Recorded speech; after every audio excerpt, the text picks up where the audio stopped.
hatiku yang masih membantah kenyataan, memberanikan diri untuk bertanya pada apa yang kau panggil ada.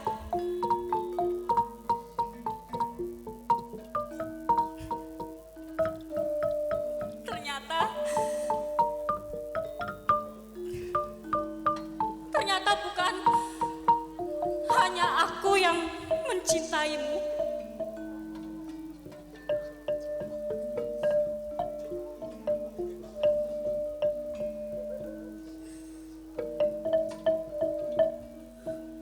Bagaimana mungkin hatiku akan bingar ketika tahu tak hanya aku yang berdiri di sini melihat cinta di matanya sama besar dengan cinta di hatiku.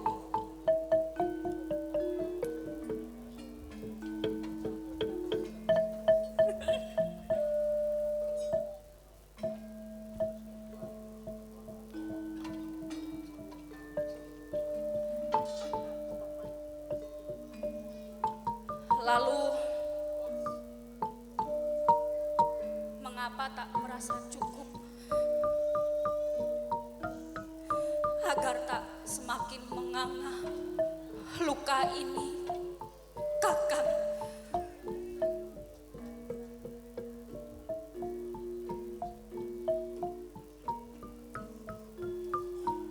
Aku terus berjalan. Iya. Terus berjalan.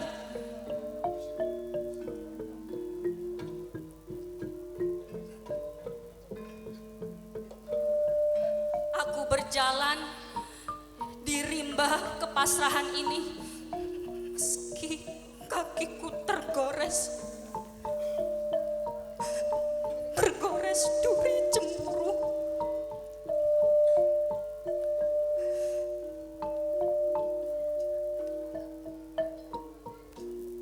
Aku tidak menyerah. Iya. Aku tidak akan menyerah.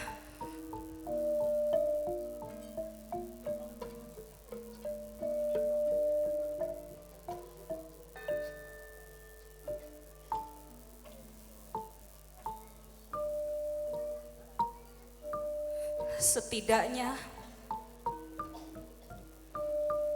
aku pernah mencintaimu dengan cara yang jujur.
Cinta sunyi, cinta suci, kan karam dengan waktu.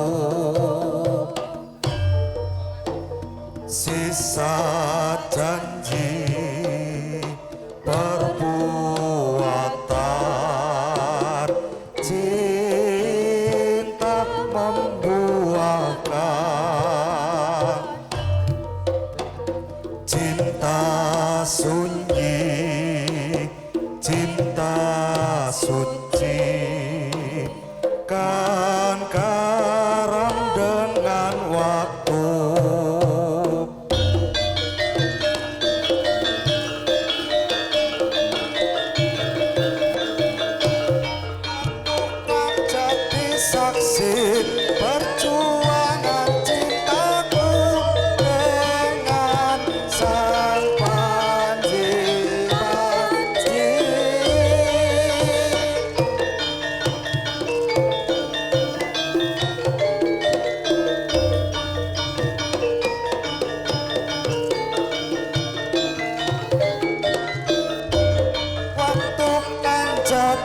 saksi perjuangan cintaku dengan sang Panji-Panji.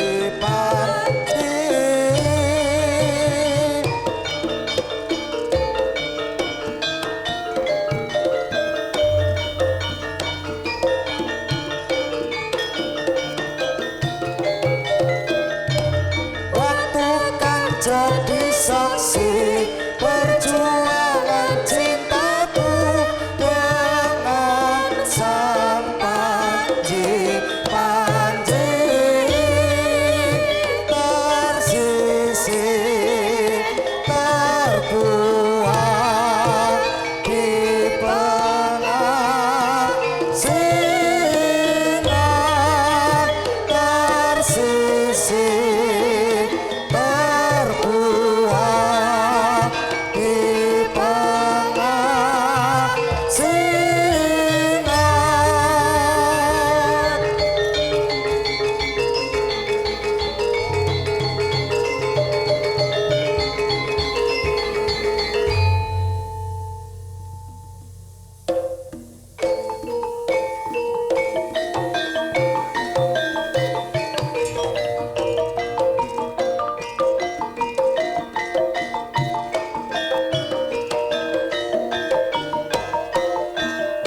ingkang mapan wonten madyaning wana laras. Para satu kewan sami bungah mapak sumilahing surya ngwanci enjang. Nanging benten kalian Sang Dewi Sekartaji ingkang rumah susah ing penggalih. Amargi ingkang putra boten kersa dhahar kados ing padatan. Mangkono wijiling pangandika. Duh putraku wong bagus. Wong gagah putra kinasih kang dak tresnani. Katon tansah rengu pasuryanmu coba matur marang ibu. Apa kang dadi wigatimu, Ger? Duh Kanjeng Ibu, mestine ibu rak wis mangerteni aku makaping-kaping nyuwun palilah marang ibu, nanging ngantek teko saiki seprene ibu durung maringake. Mbok yo sing sabar yo, Ger, panci laras. Mengko menawa titi wancine Kanjeng Ramamu bakal paring mutusan nyusul sliramu marang ibu yo, Ger. Nganti kapan, Bu? Aku kudu sabar kaya mangkene. Mangerti yo, Ger. Panci laras putraku. Ibu ora paring palilah amarga ibu kuwatir marang sliramu. Papan tulunge Kanjeng Ramamu iku adoh, Le. Sliramu kudu lunga menyang japaning wana kene. Lan ing papan kono akeh menungsa sing tata pakartine ngluwihi tata pakartine kewan ana kene. Ana menungsa kang cethil ngluwihi munyuk. Ana kang licik ngluwihi kancelan uga ana kang galak. Galake nganti ngluwihi sartula. Aja yo, Ger. Ana kene ae kalawan ibu. Duh Kanjeng Ibu. Ibu wis nate ngendikan menawa aku iki sejatine tumurun ing satriya rembes sing madu wijiling atapa. ibu ya ora kurang-kurang nggone nggulawentah marang aku supaya dadi satriya kang utama. Pancen kabeh ku ora gampang nanging Bu, wis jejeg kang dadi tekate Panji Laras. Iya Gir. Yen wis pancen jejeg tekadmu, ibu kudu nglilani apa kang dadi kekarepanmu. Mung piweling ibu aja nganti pek pinek barang liyan yo Gir. Aja nganti nerak pager ayu. Rene Gir Panji Laras, mrene yo tak pangestoni.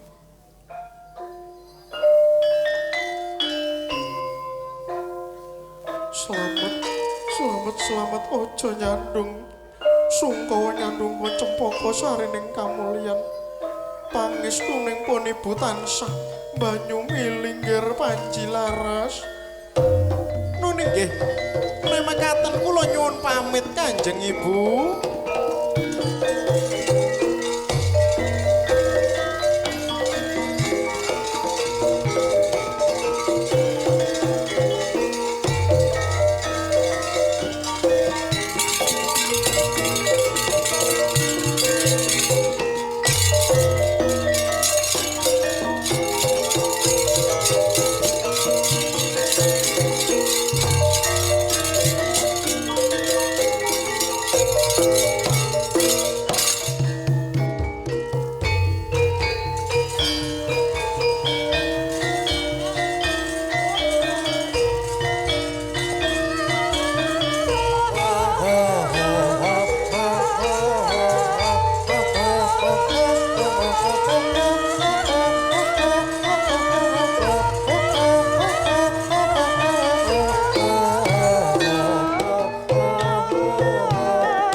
Gantya ingkang winanraha gentos ingkang sinaring kawi nenggih punika ta gelaring nagari Kamboja ing tlatah sabrang sinten ingkang jumeneng Nalendra panguwasaning nagari amung jejuluk Prabu Klana Kuda Barong sang nata sawik nimbali abdi kinasih temang mones jejogetan gedrak-gedruk kadya anantang baya candrane.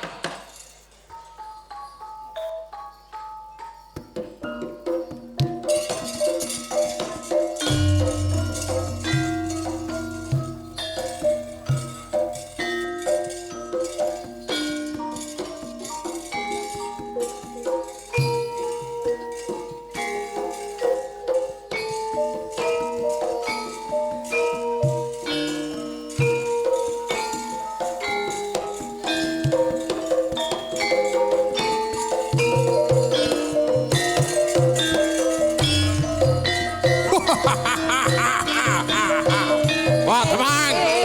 Ayo nyedak urena jatah to saka pengarepan kuat, Temang.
dina ping 7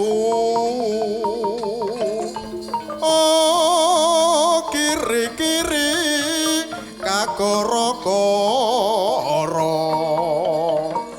laminyo amoyak maye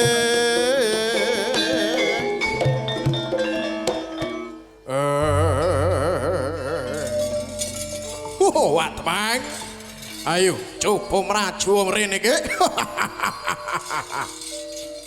waduh nun inggih nun kula wonten timbalan dawuh nun aku kurungu kabar rawat-rawat ujare Mbok Bakul sinambi wara nek Pangeran Jenggala Manik ya Raden Gurawangsa bakal nganakake adu jago sapa sing bisa ngalahno jagone Gurawangsa bakal ginanjar negara Jenggala Manik sak sigar semangka sliramu wis ngerti menapa pitik jago iki wis kondang nganti manca negara mula aku iki kudu melu sayembara iki Ki waduh nun kok sik pancet ae jenengan niku adu pitik menika laranganing negara nggih laranganing agama mboten sae nika nun lak penakan digoreng disambel kenging damel mangane panjak-panjak niki arek timbange bendina mangan mie nganti ususe mbulut lak tenan nun lak nggih mara bergas mawon alek nabu ora ngajari saya iki Ki ayo aja kesenuntapno senopati negara Kamboja budal dina iki ana ing Jenggala Manik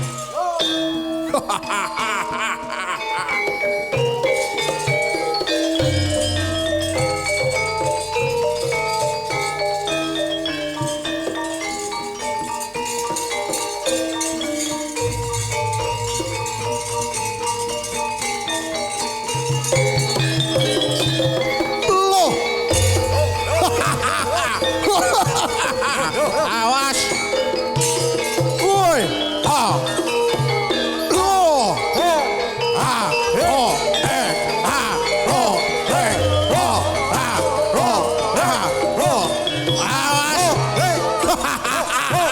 awas kula wonten timbalan dawuh sinun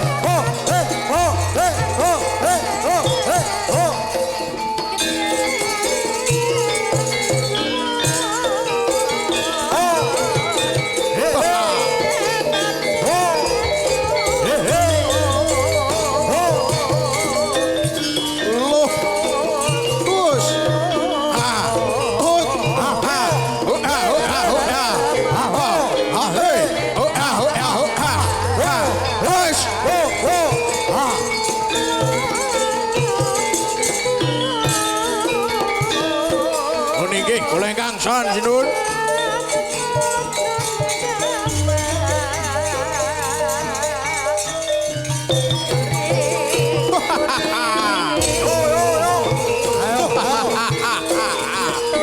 kula ingkang son sinun wis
Sentananing negara ana kene dak timbali mangerti yo menawa aku arsa budal menyang negara Jenggala Manik saperlu ngleboni sayembara adu jago ing alun-alun negara Jenggala kono.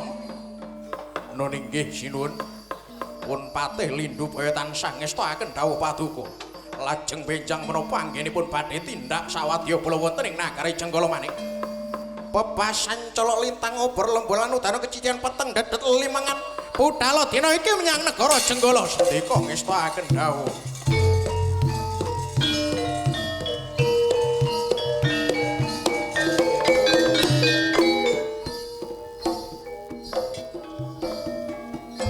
Lampahing para wadya bala tumuju wonten ing nagari Jenggala Manik.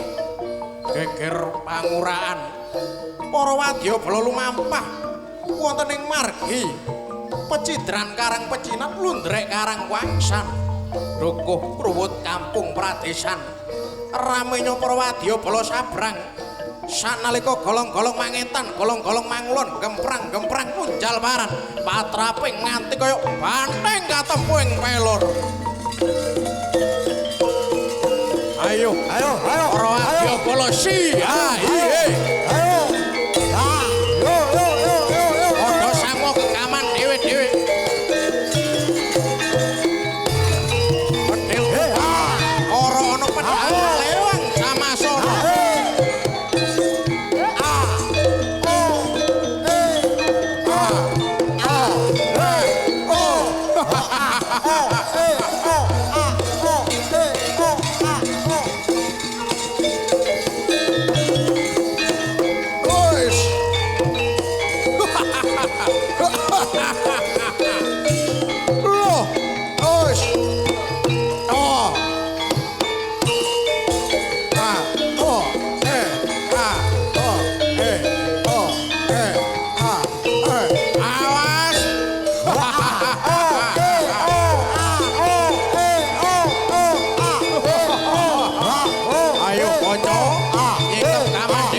Awas sing siaka ngati-ati. Ayo sing rukun tunggala karo lahir batine tenawan kaya sore gotong royong karo kacangke supaya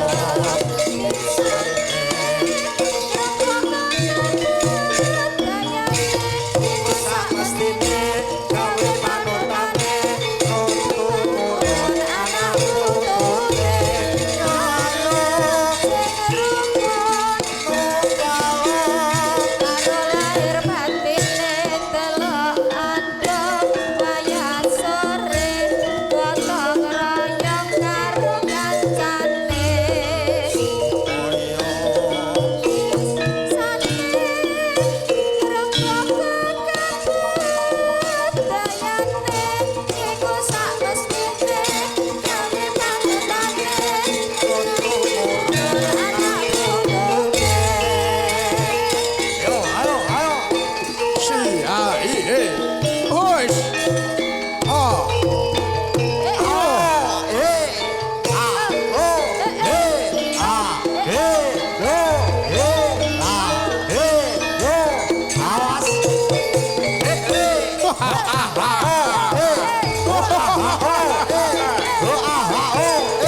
para wadyabala nagari Kamboja sampun ngancik Sekar Enjang Kutha Wilangun.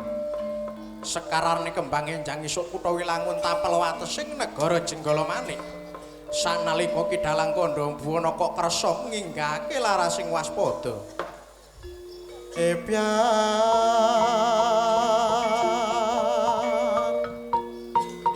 ananing wang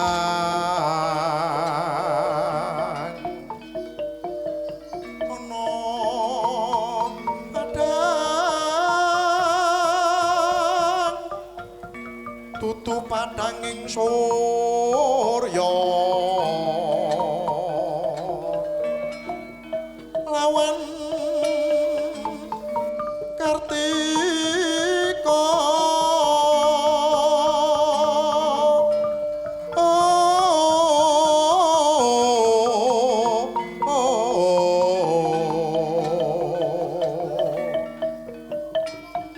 sejatine kang aran padange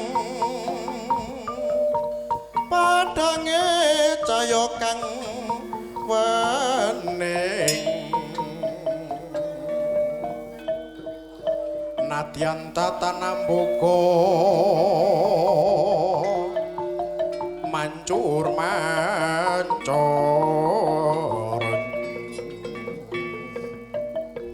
padhang ora ana kang ngalingi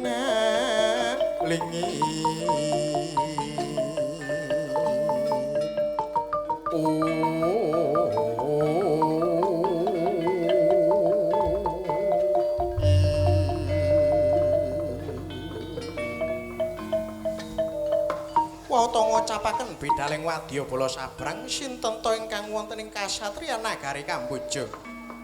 Nengge ingkang kekasih Raden Tumenggung Jayasentika. Jejogetan mawas kalung nawu emprit nebo gajah meta uga randha ngawe. Solah nigas jalek kecancang godhek siwur putul. Petrak-petrak nganti kaya kadya kalung pados mawangsan.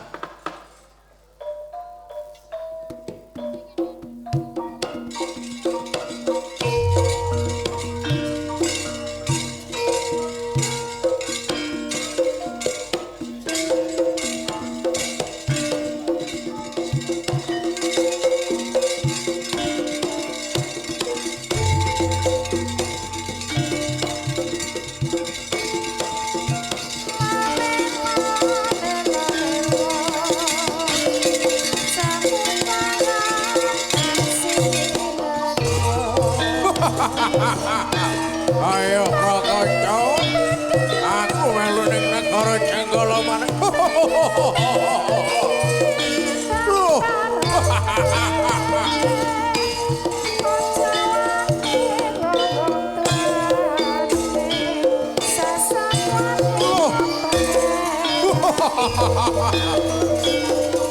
Waduh nun ampun tepi-tepi nun kula dherekaken Jenggar Paduka nun.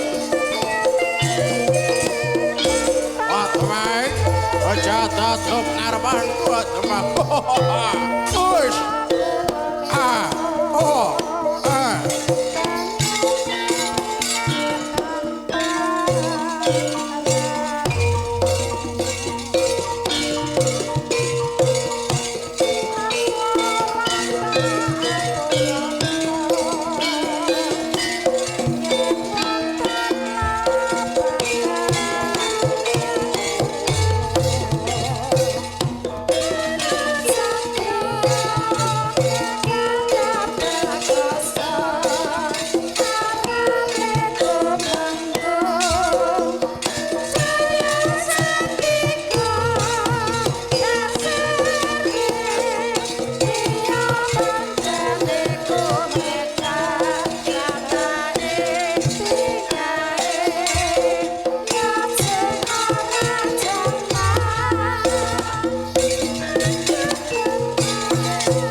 Sandung suku ning gunung ngupaya marga sunya marga dalan sunya suwung ngupaya dalan kang suwung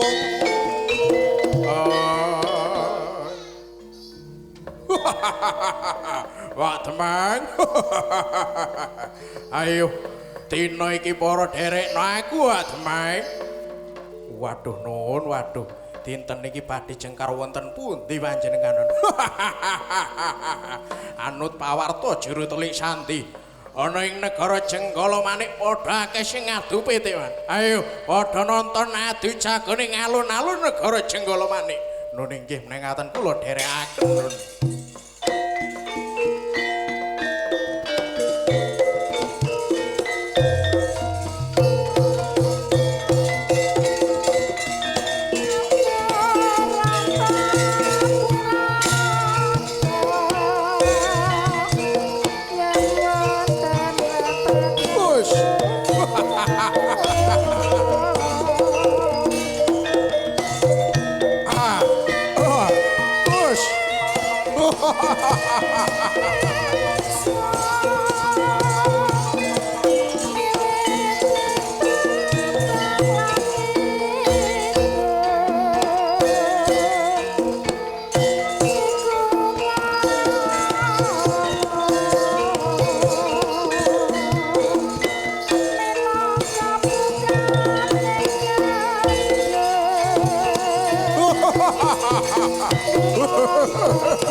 siji kandhane nenggih ingkang wonten ing madyaning wana katon satria ingkang bagus pasuryane branyak pasemone prigel sesola inggih menika ingkang kekasih Raden Gunung Sari gununge Jenggala Sari ning Kediri ing mangke Raden Gunung Sari sawe kesengsem solah bawanipun merak ngigel menjangan ngranggah wader pari nungsung beji sadaya kaendahan menika nuwuhaken lelaku ngilmu luhur tumrap ayuning bawana nyata menawi Raden Gunung Sari menika dados palupi utawi tumraping para taruna muda Galer-galer kena guna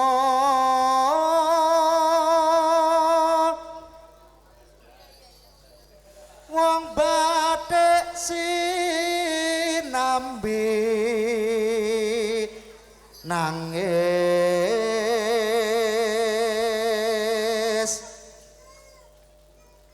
malam kuta belabaran geni murup denun duri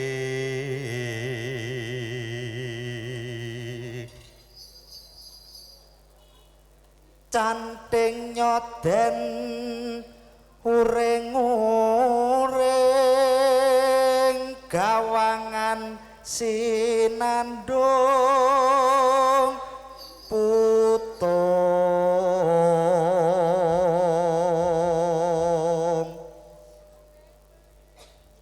rujak gadung mas-mas pangeran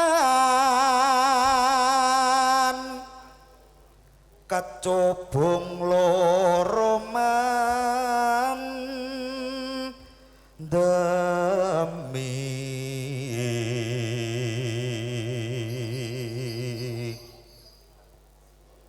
eman-eman wong ayu kena guna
jagoku iki.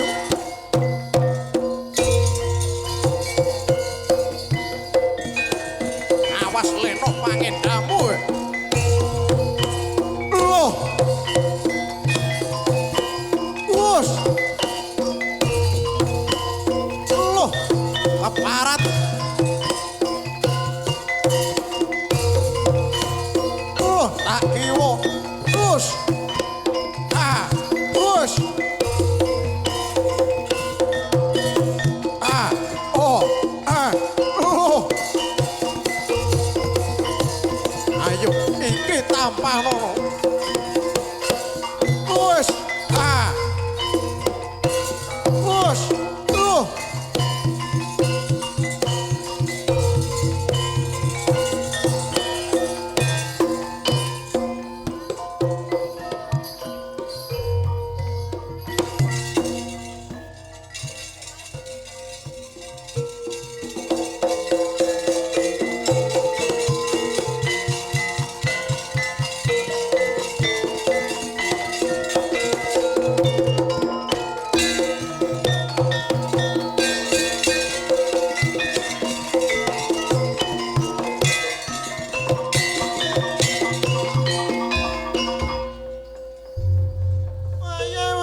bojone wis padha kloro. Kalaanmu nganti kepethuk kanggo sangune mati besok.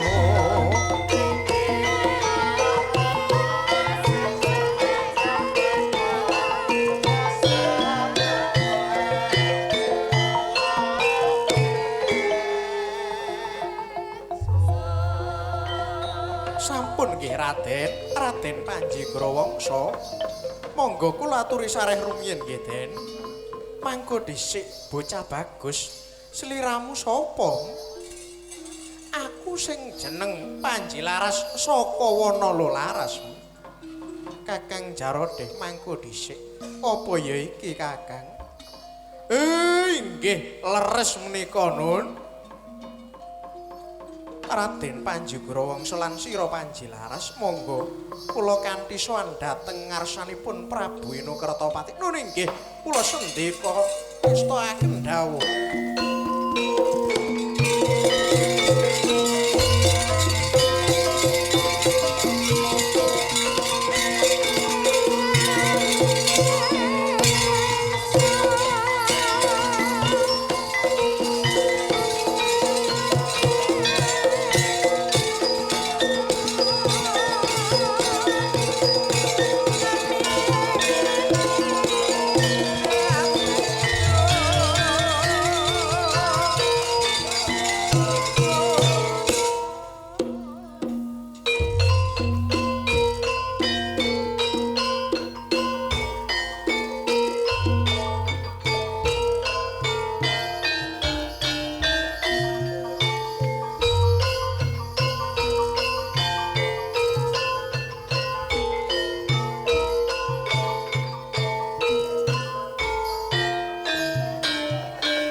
Paman Udapati Kertala kados pundi rawuhipun paman menapa sami wilujeng?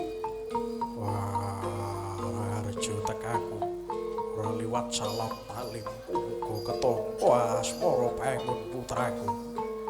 Nun inggih kula tampi ndadosaken jimat kawilujengan kula Kakang. Iya. Sajak ana kang dadi wigati nganti njaluk tekaku ning jenggala kene. Nun inggih paman putra kula nami Grawangsa tansah ndadosaken ing panggalih tumindakipun saya dangu saya ndadosaken was-was ing manah kula paman.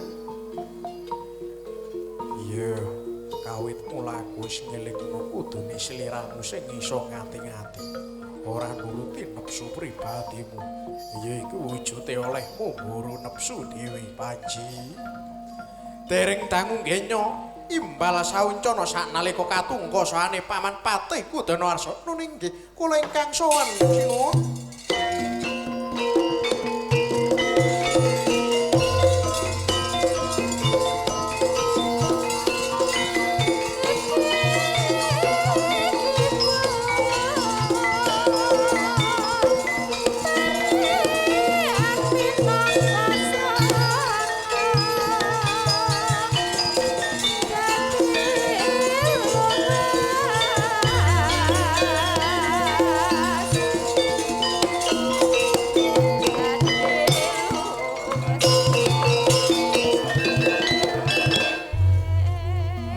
Dhisik iki kaya soane paman Patih Kudanawarsa. Nun inggih sinuwun keparenga kula nyowanaken putra dalem Pangeran Grawangsa kaliyan lare dusun menika ingkang saweg dredah wonten ing madyaning alun-alun. Nggih Panji Laras iki ngarsane Prabu Eno Kertapati lungguh cedhak kene ya nggih. Kudu mangkono ya Pak Lik. Iya. Sira iki sapa sajak ora duweni tata krama. Aku Panji Laras putrane Ibu Dewi Sekartaji, ana kene aku ngupaya Kanjeng Ramaku kang aran Raden Panji Asmara Bangun. Ladalah mangko dhisik parep wani ngaku-ngaku ora ana putrane Ibu Dewi Sekartaji kelawan Rama Asmara Bangun Kanji Grawangsa. Lho, sareh rumiyin nggih Den, sareh Monggo kula aturi pinarak malih nggih Raden. Duh Paman Udapati. Kados pundi menika Paman? Ya. Perkara iki sedudu menungsa lumrah kang bisa ngrantasi karya wis pasrahno marang Jaroti. Mangko dhisik Kakang Jaroti sliramu mestine wis krungu apa kang dadi dawuh Paman Kertala. Inggih sinuwun. Pancen menika dados pakaryan kula. Masa lalu yang berulang kembali. Inggih. Kula badhe pasanggiri sinten ingkang saged lumebet wonten ing Kendhi Pertala menika? Inggih menika sejatining putra daleming Jenggala Sinuhun Prabu Kertapati. Wis aja kesuwen. Ayo papakno kendhine. Tak lebonane ya mengaku sejatining putra dalem Kanjeng Rama Asmara bangun. Inggih menawi mekaten monggo Den Kanjeng Rama. Kula nyuwun pangestu Kanjeng Rama.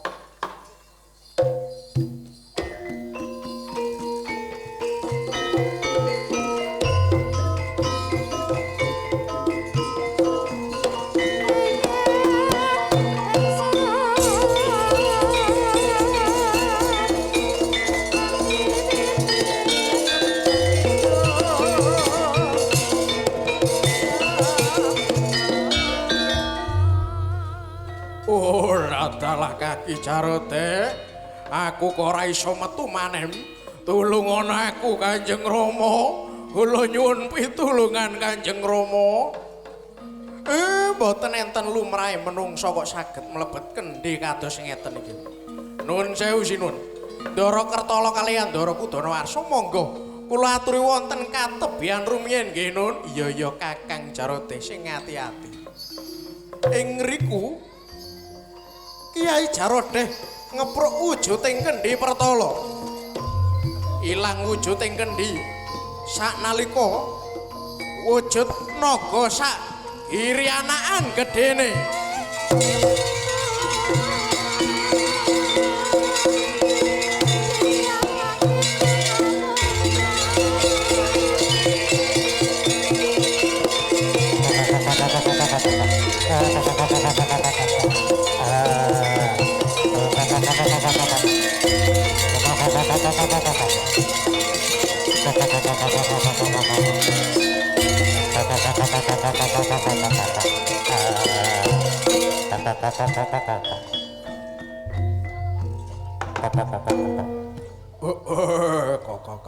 Aduh Rama, kados pundi menika Kanjeng Rama? Putraku Nggirgura Wangsa iki wis dadi karising Hyang Ratu ning Ratnyawa sekalir. Menawa sliramu kudu wujud kang kaya manggene. Mula wiwit dina iki sira bakal sun paringi tetenger naga taun. Sira sun keparengake nadah kala mangsa sukertaning para manungsa manut ana ing papan mangsamu. Ing wulan sura sapar mulut papanmu ning wetan yen ana manungsa lunga menyang wetan ing sasi kumau iku kang bakal dadi tadah kala mangsamu.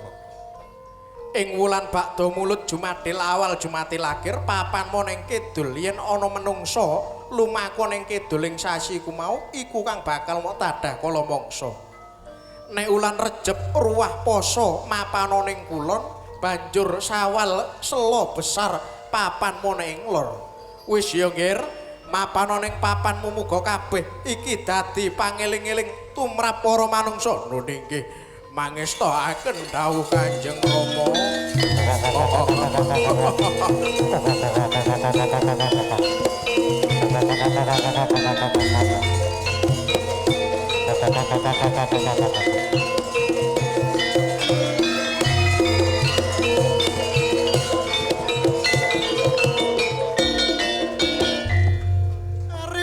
Paripurna lampan talu menika.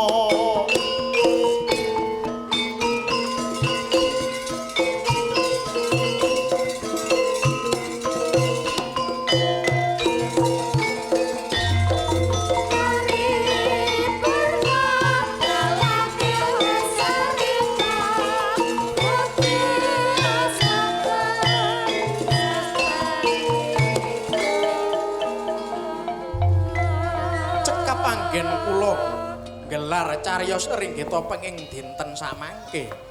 Sedaya ingkang sampun kula aturi rawuh lan sedaya sederek kula ingkang karawatan saha ingkang boten karawatan ingkang mapan wonten ing Bale Gedhe Tera Pagung mriki.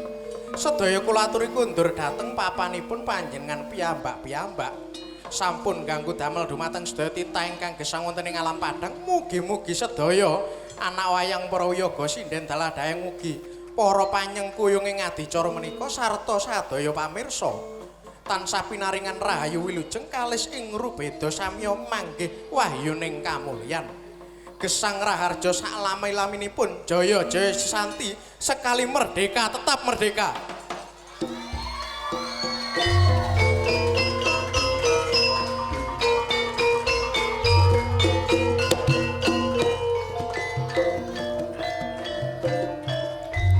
Purnaning pagelaran manggiya Raharja lastari lan ngrembaka ing sanuswantara.